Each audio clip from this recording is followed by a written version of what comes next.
नमस्कार। मैं तो हमेशा कहता हूं और फिर कहूंगा कि आप लाइक और सब्सक्राइब कीजिए। आप करेंगे नहीं तो सोशल मीडिया चलेगी कैसे?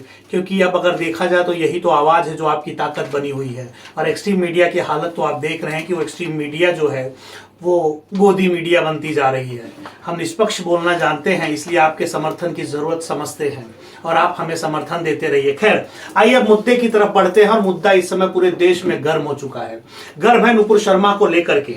देखिए इन तस्वीरों को हिंदुस्तान के हर कोने, हिंदुस्तान से ही नहीं, इन डेप्थ वर्ल्ड वाइड ने विदेशों से भी उन तस्वीरों को इकट्ठा किया है जो विदेशों में चल रही है। हमारे पास हिंदुस्तान के कोने कोने से मैं आपको बताऊं कि प्रयागराज, रांची, कोलकाता, जामा मस्जिद से तो तस्वीरें आई हैं, लेकिन हमारे पास आई है बांग्लादेश से भी वो तस्वीरें जिसे हमने मंगवाई है।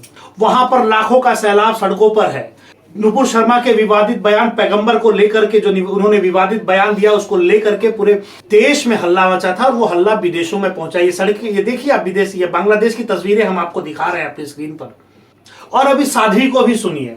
ये तो आपने एक पक्ष की बात देख ली, अब कह रहे हैं कि ये पक्ष सड़कों पर है। नुपुर शर्मा के विवादित बयान के बाद अभी साध्वी का बयान देखिए और सुनिए।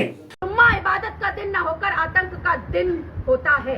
इस दिन इबादत के नाम पर जो भीड़ एकत्र कराई जाती है, उसका उद्देश्य इबादत न होकर अन्य धर्मों के व्यक्तियों का कत्लेआम, आगजनी, लूटपाट, छेड़छाड़ आदि होता है। अतः जनहित में हिंदू महासभा आपके समक्ष निम्नलिखित मांगे उपस्थित करती है।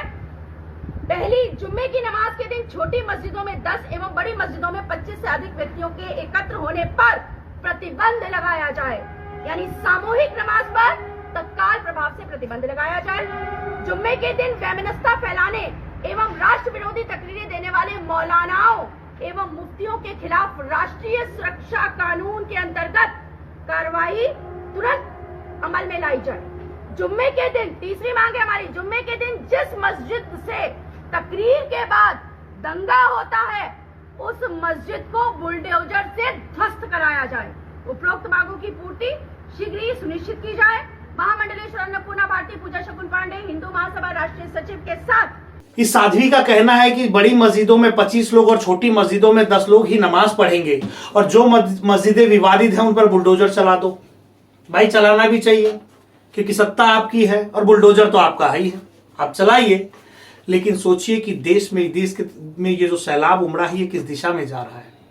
आखिर ये आने वाली पीढ़ी को हम क्या दे रहे हैं? ये नई नस्ल की उपज दे रहे हैं, एक उपज दे रहे हैं हम। उनके मन में, उनकी विचारधाराओं में हम सनातन धर्म के खिलाफ जहर बो रहे हैं। ये हमारे नेताओं को सोचना चाहिए। हम कहते हैं शाम को तो आप डिबेट देखते होंगे, डिबेट पर मौलाना भी आपको मिल जाते होंगे और पंडित तो आ ही जाते हैं, लेकिन उस डिबेट से जो रास्ता निकला है वो यही सड़कों पर आया है। ये वही की डिबेट की देन है जो ये लोग सड़कों पर है। ये वही डिबेट का नतीजा है। ये भारत की नई मीडिया, ये भारत की मीडिया तो नहीं हो सकती, माफ कीजिएगा, ये इंडिया की मीडिया है। ये इंडियन मीडिया की देन है। भारत की मीडिया तो ऐसी थी ही नहीं। भारत की मीडिया तो निष्पक्ष लिखती थी, साफ सुथरी लिखती थी। लेकिन इन तस्वीरों को देखिए और नए भारत की तरफ आप जा रहे हैं, ये आप सोचिए, क्योंकि भारत की दिशा बदल चुकी है। अब लोग सड़कों पर इसलिए हैं कि अब उन्हें ये पता होगा, उन्हें ये बचाना होगा कि अब उनकी मस्जिद खतरे में और कोई कहता अब राम खतरे में है। खैर, इस तरह की खबरें आप देखते रहते हैं और आपसे मैं हमेशा कहता हूं, फिर कहूंगा कि मुस्कुराइए, क्योंकि अब आप हिंदुस्तान में हैं।